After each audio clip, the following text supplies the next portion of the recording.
নমস্কার বন্ধুরা, welcome to my channel Mithu Rana জানছেন। আশা করি সকলে সুস্থ আছেন ও ভালো আছেন। বর্ষার সময় ইলিশ খাবো না তা কি হয়? সবসময় একঘেয়েমি ভাপা বা ঝাল করার থেকে এইভাবে বেগুন দিয়ে ইলিশ করে খাবেন, দেখবেন অল্প মশলা দিয়ে দারুণ সুস্বাদু হয় এই বেগুন ইলিশ। আমার মতো একবার অতি অবশ্যই করার অনুরোধ রইল। চলুন তাহলে আজকে আমি আমার মতো করে বেগুন ইলিশ করে দেখাচ্ছি। অনেকেই জানেন, কিন্তু আমি কীভাবে করছি তা আমি আপনার সাথে শেয়ার করছি। দেখতে থাকুন, আশা করি ভালো লাগবে। এই বেগুন ইলিশ করার জন্য প্রথমে এখানে আমি 4 পিস ইলিশ মাছ নিয়ে নিয়েছি। 4 পিস ইলিশ মাছকে খুব ভালো করে ধুয়ে পরিষ্কার করে নিয়েছি। এরপর এর মধ্যে দিয়ে দেবো সামান্য পরিমাণে লবণ, সামান্য পরিমাণে হলুদ, আর দেবো খুবই সামান্য পরিমাণে লঙ্কা গুঁড়ো। এবার সব কিছু একসাথে খুব ভালো করে মেখে নেব। মাছের মধ্যে লবণ, হলুদ, লঙ্কা গুঁড়ো মাখিয়ে রেখে দেবো মিনিট 10-এর মতো। সবসময় মাছে লবণ হলুদ মাখিয়ে কিছুক্ষণের জন্য ম্যারিনেট করে রেখে দিলে খুব সুন্দরভাবে মাছের মধ্যে লবণটা চলে যায়। আমার মাছে লবণ হলুদ মাখানো হয়ে গেছে। এবার অন্যদিকে কেটে নেব বেগুন। এখানে আমি এই ছোট ছোট সাদা বেগুনগুলো নিয়েছি, আপনারা চাইলে লম্বা কালো বেগুনটাও নিতে পারেন। এবার বেগুনটা খুব ভালো করে আমি ধুয়ে নিয়েছি। এরপর কেটে দেখে নেব ভেতরে কোনো রকম পোকা টোকা কিছু আছে কিনা। দেখুন খুব সুন্দরভাবে কেটে নিলাম, ভেতরে কিন্তু একদম কিচ্ছু নেই। খুব পরিষ্কার দেখতে সুন্দর বেগুনগুলো। একটা বেগুনকে আমি এইভাবে 4 টুকরো করে নিলাম, আর একটা বেগুনকেও 4 টুকরো করে, দুটো বেগুনে 8 টুকরো করে নেব। ব্যাস, আর কিছুই লাগবে না। এই সামান্য উপকরণেই দারুণ সুস্বাদু ইলিশ বেগুন তৈরি হয়ে যাবে। ব্যাস, এবার রান্না করার পালা। প্রথমেই গ্যাসে কড়া বসিয়ে দিয়ে দেবো সামান্য পরিমাণে সর্ষে তেল। তেলটা খুব ভালো মতো গরম হয়ে গেছে। এরপর এর মধ্যে দিয়ে দেবো লবণ হলুদ মাখানো মাছগুলো। অবশ্যই সর্ষে তেলে করতে হবে, কারণ এই ইলিশ বেগুন সর্ষের তেলেই দুর্দান্ত লাগে। বিশেষ করে মাছের ক্ষেত্রে সর্ষের তেলে রান্নাটা কিন্তু দারুণ সুন্দর হয়। তাছাড়া ইলিশ মাছের তেল একটু তুলে রাখতে হবে, তাই সর্ষের তেলটা কিন্তু দিতেই হবে। এবার দেখুন একটা সাইড খুব ভালো মতো ভাজা হয়ে গেছে। এবার মাছগুলো উল্টে অপর সাইডটাও খুব ভালো মতো লালচে করে ভাজা করে নেব। অপর সাইডটাও কিন্তু খুব সুন্দরভাবে লালচে করে ভাজা হয়ে গেছে। এবার সমস্ত মাছগুলো কড়া থেকে একে একে তুলে নেব। ইলিশ মাছ খাবো আর ইলিশ মাছ ভাজার তেল খাবো না তা কি হয়? গরম ভাতে কিন্তু ইলিশ মাছ ভাজার যে তেলটা দারুণ সুন্দর লাগে। যারা যারা খেয়েছেন তারা তো জানেনই। সবকটা মাছ তুলে নিয়ে এই সর্ষের তেল খানিকটা আমি তুলে নেব। আপনারা যদি এই তেল না নিতে চান, সেক্ষেত্রে কিন্তু মাছ ভাজার সময় অল্প করেই তেল দেবেন। আমি প্রায় 2 হাতা মতো তেল তুলে নিলাম। একটুও তেল কিন্তু ইলিশ মাছ টানেনি, উল্টে ইলিশ মাছ থেকে তেল ছাড়ে।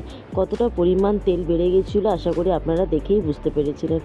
এবার এই অবশিষ্ট তেলের মধ্যে দিয়ে দেব কালো জিরে ফোড়ন, আর দিয়ে দেবো কাঁচা লঙ্কা। কালো জিরে আর কাঁচা লঙ্কাটা হালকা সুন্দর ভাজা হয়ে গেলে যে একটা সুন্দর কালো জিরে ফোড়নের গন্ধ বেরোবে, সেই পর্যায়ে দিয়ে দেবো আগে থেকে ধুয়ে কেটে রাখা বেগুনগুলো দিয়ে কিন্তু আর কোনো রকমের লবণ হলুদ কিছুই দেব না। বেগুনগুলো হালকা করে উল্টে পাল্টে ভাজা করে নেবো। বেগুনটা ভাজা হতে থাক, ততক্ষণ অন্য দিকে একটা মশলা তৈরি করে নেব। খুব সহজে এই রান্নাটা কিন্তু তৈরি হয়। সামান্য উপকরণে, একদম ঘরে থাকা সামান্য উপকরণে কিন্তু চট জলদি তৈরি হয়ে যায় এই বেগুন ইলিশ। চলুন তাহলে মশলাটা তৈরি করি। মশলাটা করার জন্য এখানে একটা বাটিতে নিয়ে নেব সামান্য পরিমাণে হলুদ গুঁড়ো, সামান্য পরিমাণে কাশ্মীরি লঙ্কা গুঁড়ো, সামান্য পরিমাণে জিরে গুঁড়ো, আর তারও অর্ধেক ধনে গুঁড়ো, আর দিয়ে দেবো সামান্য পরিমাণে লবণ। এবার সব কিছু সামান্য পরিমাণে জল দিয়ে মিশিয়ে নেব। অনেকেই আবার এই বেগুন ইলিশ জিরে বাটা দিয়ে করে থাকেন, সেক্ষেত্রেও কিন্তু দারুণ স্বাদ হয়। অন্যদিকে বেগুনটাও বেশ সুন্দর করে ভাজা হয়ে গেছে। এর মধ্যে এই গুলে রাখা মশলাটা দিয়ে দিলাম। দিয়ে জল শুকিয়ে আসা পর্যন্ত খুব সুন্দরভাবে কিন্তু বেগুনের সাথে মশলাটা মিশিয়ে নিতে হবে। তাতে পরে বেগুনের মধ্যেও খুব সুন্দরভাবে মশলার ফ্লেভারটা চলে যাবে, আর মশলার মধ্যে যে কাঁচা গন্ধটা থাকে সেটাও কিন্তু খুব সুন্দরভাবে চলে যাবে। দেখুন বেগুনের মধ্যে মশলাটা দিয়ে বেশ মিনিট 2 মতো রান্না করে নিলাম। সমস্ত জলটা খুব সুন্দরভাবে অ্যাবজর্ব হয়ে গেছে, আর কত সুন্দরভাবে তেল ছেড়ে এসেছে। একদম রান্না শেষের পথে আর মিনিট 2 মতো নাড়াচাড়া করে নেব। মিনিট 2 মতো নাড়াচাড়া করে ওপর থেকে দিয়ে দেবো সামান্য পরিমাণে গরম জল। গরম জলটা দিলে রান্নাটা কিন্তু খুব তাড়াতাড়ি হয়ে যায় আর স্বাদটাও দুর্দান্তভাবে বজায় থাকে। ব্যাস, এবার গরম জল দিয়ে মিনিট 2 মতো রান্না করব, তারপরেই দিয়ে দেবো ভেজে রাখা ইলিশ মাছগুলো। আর কিন্তু কোনো কিছুই এখানে দিতে লাগবে না। অনেকেই ওপর থেকে গরম মশলা দিয়ে থাকেন, কিন্তু আমার পার্সোনালি মনে হয় গরম মশলাটা দিলে এই বেগুন বা ইলিশের যে ফ্লেভারটা আছে সেটাই কিন্তু চলে যায়, তাই আমি কোনো রকমে গরম মশলা দিই না। মিনিট 2 মতো রান্না করে একদম গ্যাস বন্ধ করে মিনিট 2-3 মতো স্ট্যান্ডিং টাইমে রেখে গরম গরম পরিবেশন করে দেবো ইলিশ বেগুন। একবার এইভাবে চটজলদি ইলিশ বেগুন করে ফেলবেন, দেখবেন অপূর্ব সুন্দর স্বাদ হয় এবং ঝটপট কিন্তু তৈরি করে ফেলা যায়। কোনো রকমের ঝুট ঝামেলা ছাড়া এক থালা ভাত কিন্তু অনায়াসেই শেষ হয়ে যাবে এই ইলিশ বেগুন দিয়ে। তাহলে আজকে আমার এই ইলিশ বেগুন রেসিপি আপনাদের কেমন লাগলো অতি অবশ্যই আমাকে কমেন্ট করে জানাবেন। ভালো লাগলে একটি লাইক করে দেবেন, আর আমার চ্যানেলে নতুন বন্ধু হয়ে থাকলে আমার চ্যানেলটি সাবস্ক্রাইব করার অনুরোধ রইল। আর পুরনো বন্ধুদের জানাই অসংখ্য ধন্যবাদ, তারা এইভাবে আমার পাশে থাকবেন এবং সাথে থাকবেন। এখনও যারা আমার চ্যানেলটি সাবস্ক্রাইব করেনি তাদের একটাই অনুরোধ করব, অতি অবশ্যই আমার চ্যানেলটি সাবস্ক্রাইব করে আমার পাশে থাকবেন এবং সাবস্ক্রাইব করে পাশে থাকা বেল আইকনটিতে ক্লিক করে অল নোটিফিকেশানটা অন করে দেবেন। তাহলে যখনই যা দেবো তৎক্ষণাৎ আপনাদের কাছে পৌঁছে যাবে।